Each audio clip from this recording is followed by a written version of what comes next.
Getting into a more visual tutorial of Anki, this is a good resource, Anki Palace website. I have the links in the slide after this video.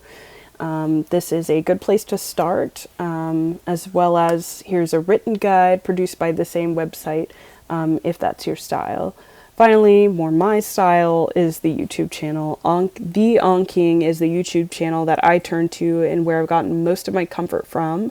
I would hang out in these two playlists down here, Anki 101 and recommended add-ons. Definitely starting obviously with the basic skills.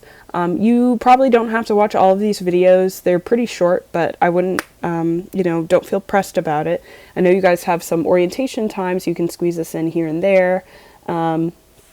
But this is a really good resource if you're just getting started or even want to hone your skills. All right, so let's get into what Anki actually looks like. So this is the opening page. I went ahead and skipped the upload and all of that because we would have been here for probably an hour.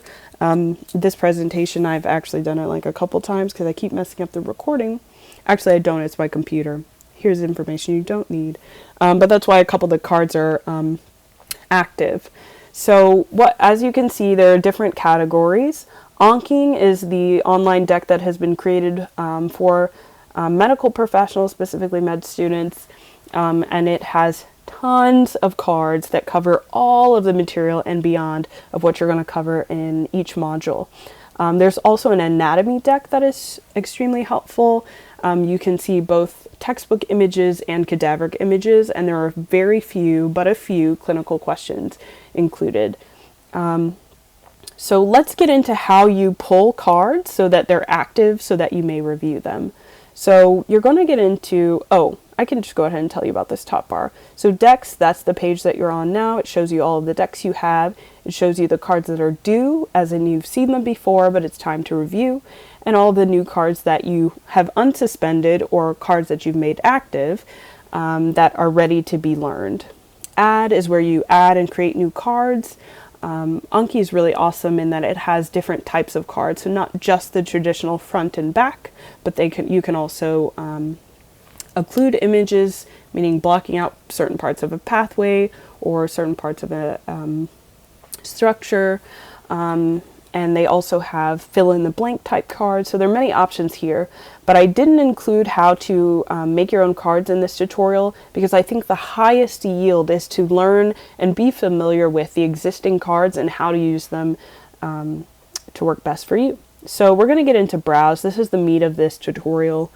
And when you open browse, what you'll see on the left hand side is many different ways that you can look at and as well as evaluate the cards that you have active.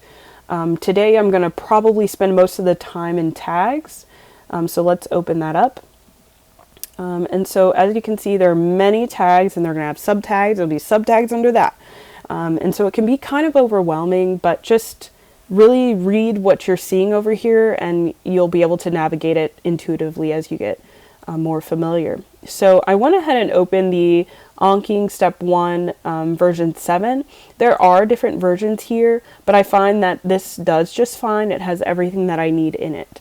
So no need to focus on that. Within here, you'll see the content can be divided based on different existing resources. So Sketchy is something that you guys, I think, we already went over. And then First Aid. And then you can also look at it by the different subcategories of medicine and pop those open. For the purpose, again, of this video and to keep it concise and something that you can at least begin to work with, I would go to First Aid. And let me show you why I really like the way that First Aid subtags are divided. So we just did GI, and so if I pop open the GI tag like this, I've got embryology, anatomy, physiology, patho, and pharm. So similarly, endocrine, divided kind of in the same way. For me, that's really helpful when I'm trying to look for cards quickly and make sure that I suspend high yield portions within each. So how do I select the cards that I want to study for that day? So I'll go to a subtag, let's say embryology. As you can see over here on the right side of the screen, there are 70 cards in here. I don't want to read through all of that, so let's do a little further subdividing. Normal, GI, embryology. Click. Much better. So as you can see, I unsuspended some of these cards. So let me show you how to meaning that they're active. So in order to do that, you can either right click and hit toggle suspend, or Command J if you're using an Apple product. So we'll do that. And now the card is white and active, and it will show up, if it's the first time you're unsuspending these cards, in your new cards under Anki. So let's go back over here. And if I want to say, hey, I've learned all these cards and I don't want to see them right now because I'm cramming or something like that, I'm going to suspend them again. So when they're yellow, they're inactive. When they're white, they're active, okay? And so let's take a look at what it looks like, some of those cards look like when we're studying them. So we're going to go to the Anki deck. That's where we were. Study now. And so this card is open-ended, and the answer will turn up in green. So what it's asking you here is these types of cells are either labile, stable, or permanent. You're going to hit spacebar or click show answer, and they're stable or quiescent. And so a really great thing about this resource is that it does have screenshots of first aid. So if you're like, oof, well, I didn't know that. Where is that information? Can I learn a little bit more? You'll be able to see that. You'll be able to see that in this screenshot taken directly from first aid. So that's really helpful. Down here at the bottom, you want to indicate by clicking on one of these how easy or hard that was. It's really going to be helpful in learning the cards well, if you're honest. Like, how quickly was I able to come up with that answer without hesitation?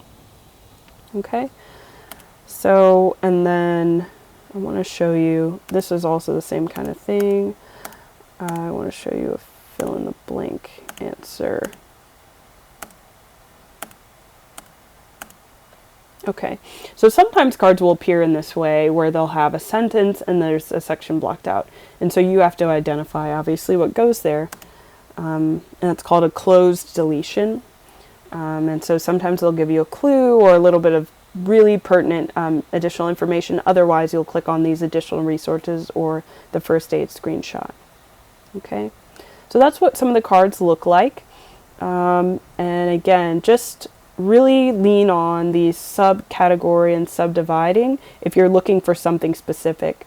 But if you finished a block and you're like, I need to know it all, you can go ahead, click here on GI. You probably won't need to do this, but I'm just trying to give you a sense of the capability.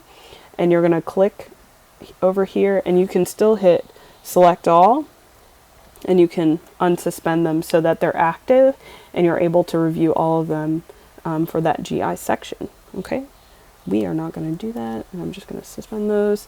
The other section that I wanted to show you was the anatomy.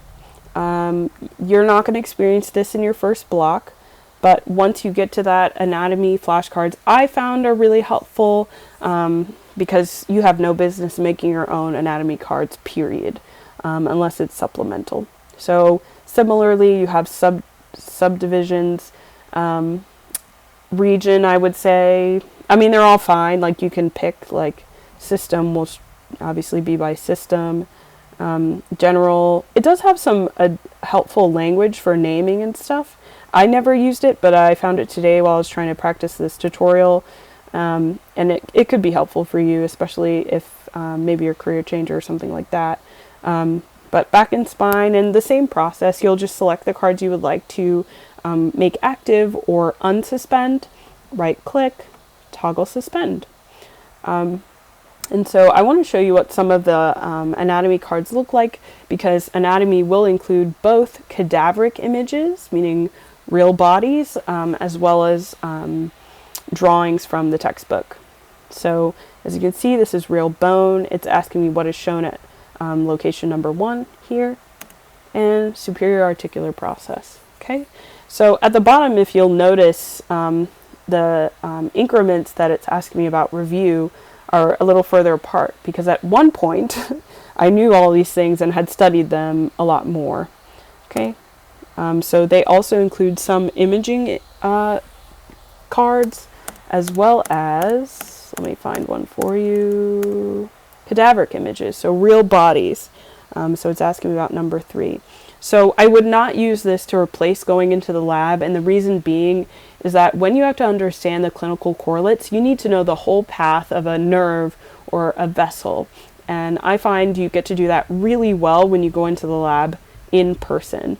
And anatomy, when you get your anatomy orientation, they'll talk about other resources, and then of course we'll all be here to talk to you about that a little bit more if you are curious about other resources to study for anatomy. So hopefully that was a good overview for you guys, and you have a better insight into what Anki can do for you. So just to quickly remind, Anki and Anatomy are the decks that you can download, and I will provide those links for you. You can add cards here. Clicking on the Browse tab will open all the possibilities in the world, but you're focusing on tags the Anki Step 7, First Aid, and the subtags within it. So I hope that helps. If you have questions, please don't hesitate to reach out to any of us. We are all at least a little bit familiar with it, or at least can point you in the direction of somebody who can help you a ton. So hope this helps.